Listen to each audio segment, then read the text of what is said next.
आज हम इस वीडियो में पॉलिटिकल साइंस के 20 मोस्ट इंपोर्टेंट क्वेश्चन सॉल्व करेंगे।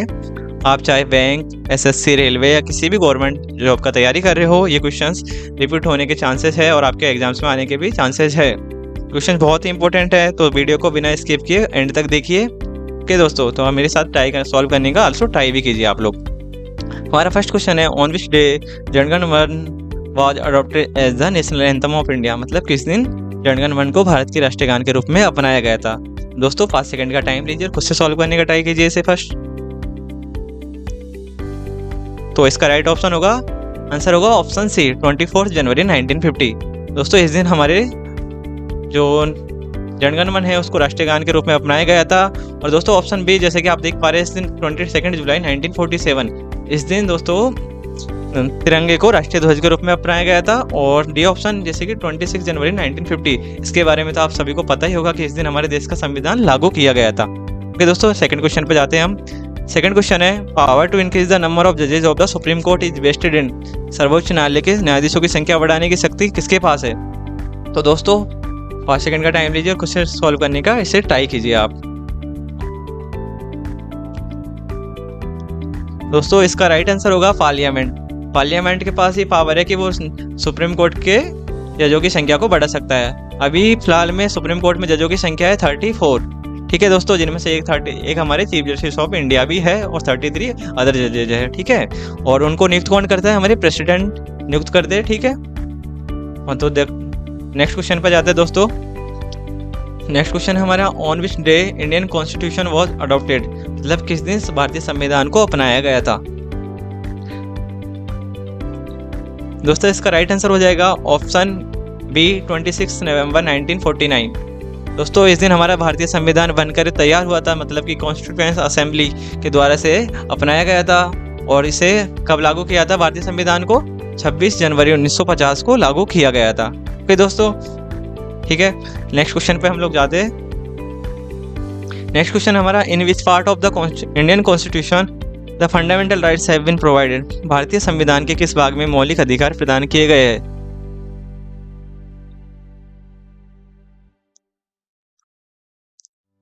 दोस्तों इस क्वेश्चन का राइट आंसर होगा ऑप्शन सी, देखिए पार्ट 3 में फंडामेंटल राइट्स दिए गए हैं।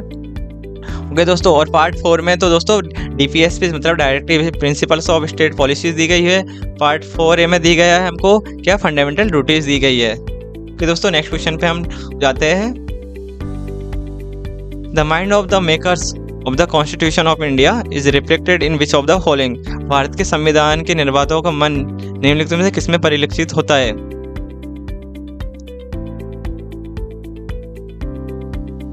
दोस्तों इसका राइट आंसर होगा option A, that is the preamble. Preamble ही बताता है कि हमारे संविधान को बनाते टाइम हमारे संविधान कॉन्स्टिट्यूशन मेकर्स के दिमाग में क्या था कि कैसे, मतलब कि क्या पॉलिसीज रखेंगे, कैसे लॉज बनाएंगे। तो ये सब हमारे प्रीएम्बल में दिया गया है। ओके दोस्तों, और इस फिर नेक्स्ट क्वेश्चन पे जाते हैं दोस्तों। How many fundamental rights are given in the Indian constitution. भारतीय संविधान में कितने मौलिक अधिकार दिए गए। ओके दोस्तों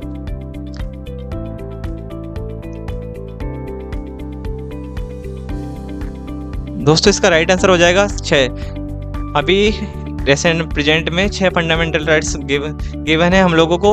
और इनिशियली 7 फंडामेंटल राइट्स थे, लेकिन राइट टू प्रॉपर्टी हटा दिया गया है 44th अमेंडमेंट ऑफ 1978 के द्वारा। और ये अभी आर्टिकल 300A में है, जो कि एक लीगल राइट है। तो दोस्तों इसका राइट आंसर हो जाएगा option B, that is 6। Next question पे जाते हैं दोस्तों। हमारा नेक्स्ट क्वेश्चन है, What article of the Indian Constitution is related to fundamental duties। मतलब कि फंडामेंटल ड्यूटीज से कौन कौन से आर्टिकल हमारे रिलेटेड है, मतलब मौलिक कर्तव्यों से। तो दोस्तों टाइम लीजिए और इसे सॉल्व करने का ट्राई कीजिए खुद से। दोस्तों इसका राइट आंसर हो जाएगा option C, that is article 51A, जो कि आर्टिकल 51A है, जो कि संविधान में 42nd अमेंडमेंट ऑफ 1976 के अकॉर्डिंग इंट्रोड्यूस की गई थी। नॉन जस्टिसेबल है, हम चाहे तो उन्हें फॉलो करें या ना करें, ये हमारी मर्जी पे डिपेंड है। ठीक है दोस्तों, इसका राइट ऑप्शन हो जाएगा option C, that is article 51A। ठीक है, हमारा नेक्स्ट क्वेश्चन है, the definition of state is given in which article of the Indian constitution. भारतीय संविधान के किस अनुच्छेद में राज्य की परिभाषा दी गई है? दोस्तों इसे खुद से सॉल्व करने का ट्राई कीजिए फर्स्ट। दोस्तों इसका राइट आंसर होगा option B, that is article 12। दोस्तों आर्टिकल 12 में एक तो स्टेट की डेफिनेशन दी गई है और एक आर्टिकल 36 में भी स्टेट की डेफिनेशन दी गई है। दोनों जगह स्टेट की डेफिनेशन ठीक है, मतलब ठीक है दोस्तों। तो इसका राइट आंसर हो जाएगा आर्टिकल 12। तो नेक्स्ट क्वेश्चन है हमारा, which part of the Indian constitution is described as the Magna Carta of India? भारतीय संविधान के किस भाग को भारत का मैग्ना कार्टा कहा जाता है?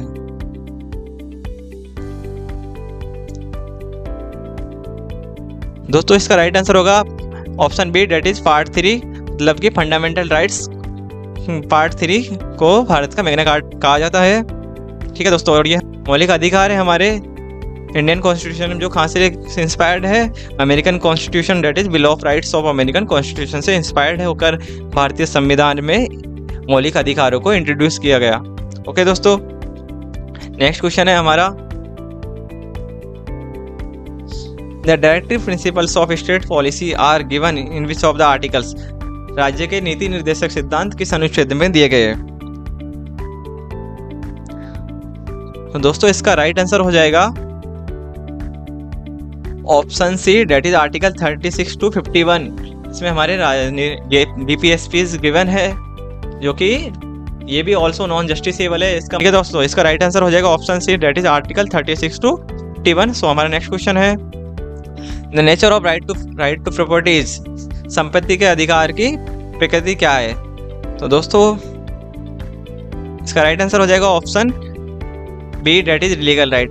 दोस्तों पहले ये एक फंडामेंटल राइट था जिसे 44th अमेंडमेंट एक्ट ऑफ 1978 के अकॉर्डिंग हटा दिया गया फंडामेंटल राइट की लिस्ट से। फंडामेंटल राइट था आर्टिकल 31 में जो, और अभी ये एक लीगल राइट है जो कि है आर्टिकल 300A में है संविधान के। ठीक है दोस्तों, नेक्स्ट क्वेश्चन है हमारा, the government of India has established NITI Aayog to replace the? Bharat सरकार ने नीति आयोग की स्थापना किसके स्थान पर की है?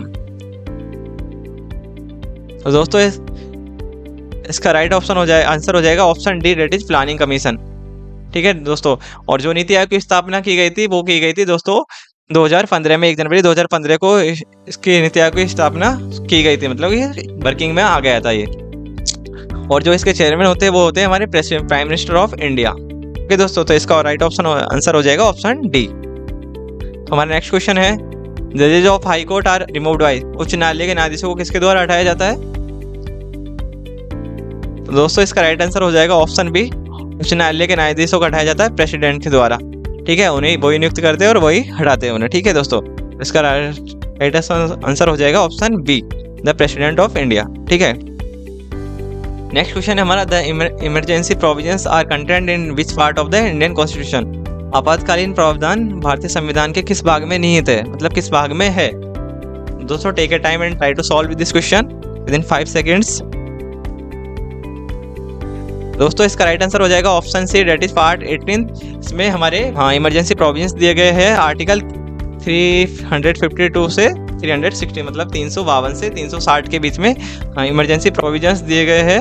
और हमारे मतलब कि 3 टाइप की इमरजेंसी होती है, एक नेशनल इमरजेंसी, एक होती है प्रेसिडेंट रूल, और तीसरा होता है फाइनेंशियल इमरजेंसी। ठीक है दोस्तों, तो इसका राइट आंसर हो जाएगा option C, that is part 18। Next question है हमारा, by which amendment act the fundamental duties were added in the Indian constitution? किस संशोधन अधिनियम द्वारा भारतीय संविधान में मौलिक कर्तव्यों को जोड़ा गया था? ठीक है दोस्तों इसका राइट आंसर हो जाएगा 42nd अमेंडमेंट एक्ट ऑफ 1976। ठीक है, और ये किसकी रिकमेंडेशंस पर इंट्रोड्यूस की गई थी? सरदार स्वर्ण सिंह कमेटी के रिकमेंडेशंस पर इन्हें इंट्रोड्यूस किया गया था संविधान में। ओके दोस्तों, इसका राइट आंसर हो जाएगा 42nd अमेंडमेंट एक्ट ऑफ 1976। ठीक है दोस्तों, नेक्स्ट क्वेश्चन है हमारा, which schedule of the Indian constitution is related to salary of the president? मतलब भारतीय संविधान की कौन सी अनुसूची राष्ट्रपति के वेतन से संबंधित है? दोस्तों इसका राइट आंसर हो जाएगा option D, that is 2nd schedule. दूसरे शेड्यूल में राष्ट्रपति की सैलरी के बारे में मेंशन किया गया है। 5th and 6th schedule tribal and schedule tribes areas के बारे में है, और 11th शेड्यूल हमारे लोकल पंचायत से रिलेटेड है। ओके दोस्तों, तो इसका राइट आंसर हो जाएगा option D, that is 2nd schedule. Next question है हमारा, economic justice as one of the objectives of the Indian constitution has been provided. मतलब इकोनॉमिक जस्टिस है, इकोनॉमिक न्याय मतलब आर्थिक न्याय की बात किस जगह पर की गई है हमारे संविधान में? संविधान में कहाँ पर इकोनॉमिक मतलब आर्थिक न्याय की बात की गई है? दोस्तों इसका राइट आंसर हो जाएगा the option B, that is the preamble and the directive principle of state policy. दोस्तों इसकी बात की गई प्रीएम्बल में मतलब, और डीपीएसपी मतलब कि संविधान राज्य के नीति निर्देशक तत्व में इसकी बात की गई है। ओके दोस्तों, तो इसका राइट ऑप्शन हो जाएगा option B, that is the preamble and the DPSP. Next question है हमारा, according to the constitution of India which of the following are fundamental for the governance of the country. भारत के संविधान के अनुसार निम्नलिखित में से कौन देश के शासन के लिए मौलिक है? दोस्तों take a time and try to solve this problem. दोस्तों इसका राइट आंसर हो जाएगा option C, that is directive principles of state policy. दोस्तों ऐसा क्यों, जब भी गवर्नमेंट को कोई लॉ या कोई कुछ भी बनाना होता है तो उन्हें डीपीएसपी को ध्यान में रखना पड़ता है। मतलब डीपीएसपी नॉन एनफोर्सेबल है, मतलब कि लागू नहीं किया जा सकता। ओके दोस्तों, हमारा नेक्स्ट क्वेश्चन हो जाएगा, who presides over the joint sitting of the two houses of the parliament. संसद के दोनों सदनों की संयुक्त बैठक की अध्यक्षता कौन करता है? दोस्तों इसे सॉल्व करने का ट्राई कीजिए एक बार।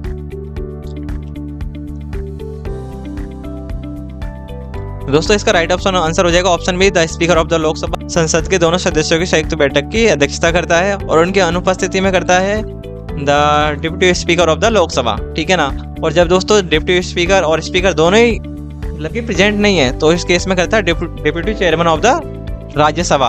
ओके दोस्तों हमारा लास्ट क्वेश्चन है क्वेश्चन नंबर 20, और जो कि आज के सेशन का लास्ट क्वेश्चन है, उसे सॉल्व करने का ट्राई करते हैं। Which decision is final in regard of money bill, that is it is money bill और नॉट। धन विधेयक के संबंध में किसका निर्णय अंतिम है कि ये धन विधेयक है या नहीं, कि किसका निर्णय फाइनल है कि भाई ये कोई बिल मनी बिल है या नहीं?